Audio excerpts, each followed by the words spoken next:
So in this clip here, we're gonna be talking about banana water again. So I made a short about banana water, and it did pretty good, and everybody seemed to have liked it. But I wanted to give some more specifics on how to actually do it. I didn't really show y'all much of anything on it outside the fact that it's amazing. So in this one, we're gonna talk about some banana water. We're gonna go over me transplanting my jelly melons to my greenhouse, and we're gonna go over a little bit about soil preparation, which is, I'm telling you, soil preparation is so important. It's almost like composting. Letting your soil compost before you plant something in.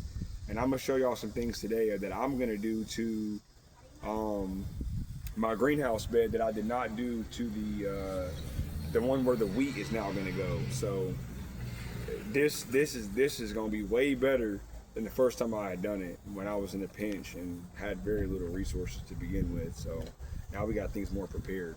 But the thing about banana water that I kind of wanted to get into today was, do y'all see how it's kind of getting brown and murky? See, this water here will get so dark, it'll literally start turning black, and that's what you want. And y'all might have heard me say that before. But if you make banana water and it ain't turning mucky like this, don't use it. Fill up a pitcher with banana water, and look over here. Let them see this over here. Get you 2 or 3 pitchers, right? And use one pitcher and fill it up with water and the bananas, and just use it freely. But let 2 or 3 pitchers, or let a big vat of some sort you can get your hands on, or a big blue barrel, y'all heard me say before as well, and let it sit for a while. And the longer you let this sit, the better, because people will make these fruit waters or whatever it is they're using, and like, well, it ain't working. We ain't letting it steep. You ain't letting it sit. You ain't letting it ferment. Actually let this do its job, and let this stuff break down, and then you're gonna see the results that you want. So today, I'm gonna prepare some stuff, and we'll be back here in just a minute. I'm gonna show y'all some things that we're gonna do with this banana water. So in this video, I'm gonna show y'all about soil preparation. I showed y'all the banana water before. It's a little bit more murky, a little bit more dark. You gotta let it sit, right? And this is what you get. Perfect. So in this one, we're gonna add all of this, the rotten peels, the water, all of that stuff. We're gonna add it all to the this raised bed. So we're gonna reuse some dirt that we had a watermelon in. The watermelon didn't make it; it popped. It was too hot, and I had it hoisted up, and it just, hey, look, I learned my lesson. It needs some foliage, it needs some shade. Don't need to be in direct sun when it has water inside. So when water gets too hot, creates steam, and boom. Watermelon literally popped, and it was about this big. So check my short out, you'll see what I'm talking about. Anyways, y'all go ahead and add some of this dirt. Or hold up, before we do that, this let me show y'all why we got this in my hand. So drainage. You want stuff to have proper drainage. Trust me, you do. For some plants it's more important than others. But for this right here, we're gonna make sure it got it. So I'm just gonna take this little forked out claw looking tool, and I'm gonna just pop the bottom of this tarp and just create like some little holes so the water can drain through. And then I just put the tarp down just simply because to the weeds and grass, I don't really care for it. Now you'll catch maybe a little strand of grass here and there grow up through your garden bed, but it's not a big deal. You can just pluck it up. But this will keep the weeds, grass, and everything else out of your garden, period, for the most part. So this is how I do it. Or you can get something sharp and just poke holes in the tarp. And I don't always use tarps. I'm using it for raised beds. This is how I do my raised beds. But I usually prefer to plant directly into the ground. And in that case, I peel back the whole top layer of grass and dirt out. And then I add my mix of dirt, manure, or whatever else, whatever I'm gonna prep it with, like how we're about to prep today. That's how I do it. So yeah, let's get to it, y'all. So I'm gonna just pop this. Y'all come and look at these holes. Like just this little holes like this. Like this holes, that's all the way through. So, and I'm gonna just do this all over.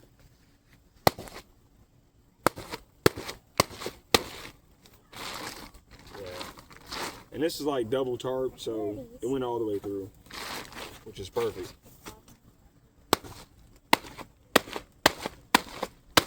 I wouldn't recommend double tarping it. It's not really what I meant to do, but we're here now.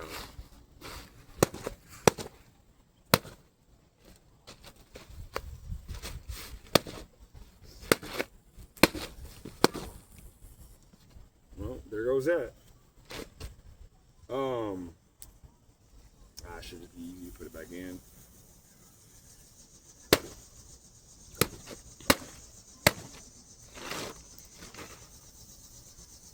We'll be right back, y'all. All right, so they're gonna put. I had to flip the tarp over too, by the way, before I go any further. So yeah, that wasn't working out. So that's why I look like I do now. Also, can I use a shovel? What's it called? Yeah, I can use a shovel. It's fine. I want to use my hand. Well, then do what you gotta do, son. Hallelujah. Anyways, they're gonna put the dirt in here real quick, and y'all can fill it up now. Put an olive in there. Until it's filled up. Y'all see how this soil darker? I don't know if you can tell. Let them look at it. Can y'all see? Like maybe, hopefully on the camera y'all can see. This soil is actually darker than this soil right here. And I actually flipped this soil on top of its head and stuff like that. And that's not because it's just wet either. That was a lot smaller container of soil, obviously, compared to this raised bed. And I had actually added a bunch of peels and stuff to it. And I added fertilizer to it when the watermelon was growing. And the soil is just overall simply more richer, period. Like, look at it, y'all. Like, look how much darker this soil is compared to, like, hey, go ahead and sit back. Anyways, can you see that on camera? Mm-hmm. Do you see how it's darker though? Can they see that? Yep, they can see how dark All it right, is. now look at this one. Like, I ain't watered this soil at all. I've watered this not one time in like at least going on 3 weeks now. This soil, if it was really just because of moisture or whatever, it would be just as dry as this soil. It would look just like this soil. This soil ain't been conditioned like this one has. It really hasn't. Like, not at all. Not in comparison. I mainly just watered this with banana water that hadn't even sat long enough like this right here. But yeah, we definitely gonna do soil preparation for this sucker right here. So they're gonna fill this up, and you know, I'm gonna show y'all what to do with the banana water here in a second. All right, so we back. So time to add the banana peels in the water. We got the whole bed mixed up. We put some more bags of soil in there. I don't really have a smell now. Hold up. Yeah, there it is. Shit. It smells fermented, for real. So we just gonna pour this in here like this. Pour my liquid fertilizer. This is liquid fertilizer. This is fertilizer. So no need to keep buying stuff at the store all the time. A lot of stuff that you have at your house and at your home, you can use to do just this right here. Prep your beds, water your plants, all that good stuff. So we're gonna mix this all up. Where's the little thing, y'all? We're gonna mix this up nice and good. And I would bury them. Don't leave them on top, bury them. Bury this stuff all up and through. Yeah, bury this sucker. Even if it was a fresh banana peel. Like, see how these look?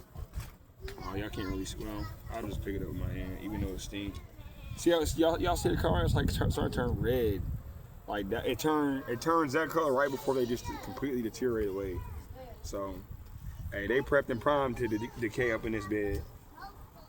Last time I checked, I think it was bone meal. I was looking at the price of bone meal. The video I did for that one, I saw bone meal anywhere from like $6 to $22. That's $6 to $22 you can keep in your pocket. And this is the same stuff, just as good, if not better, than the stuff you're gonna buy at the store, I promise you. So that'll be one of the whole purposes of why we do things we do on this channel. I mean, I might go over some product reviews in the future as to what I would personally use. I'm just super huge and big on all organic as much as possible. No pesticides, none of that crap. So we're actually gonna go over and probably lay like one more bag of dirt in here, and then that'll be good right there. So these bags I got from Lowe's, it's just compost and manure. That's what's inside of them. And then me prepping the bed, it's just gonna help. It's just gonna help to make sure that this is nutrient dense, because we gonna have we got one of them jelly melons over there, y'all. The jelly melons are doing amazing. Like, they're doing fantastic. And this right here, this is gonna be our greenhouse, but I gotta get my hands on a drill, y'all. Yeah, you just do this. I wish you grabbed the other one. Y'all see that? It's doing great. And jelly melon gonna be in here, and I'm gonna add a heat source, and we gonna heat this whole thing up as much as we can to make sure that the soil don't get too cold, which is what'll stop it from growing. So, what's it called? Yep. And we're also gonna do the same thing we did for this one to this one over here, because my wheat is getting grown right here.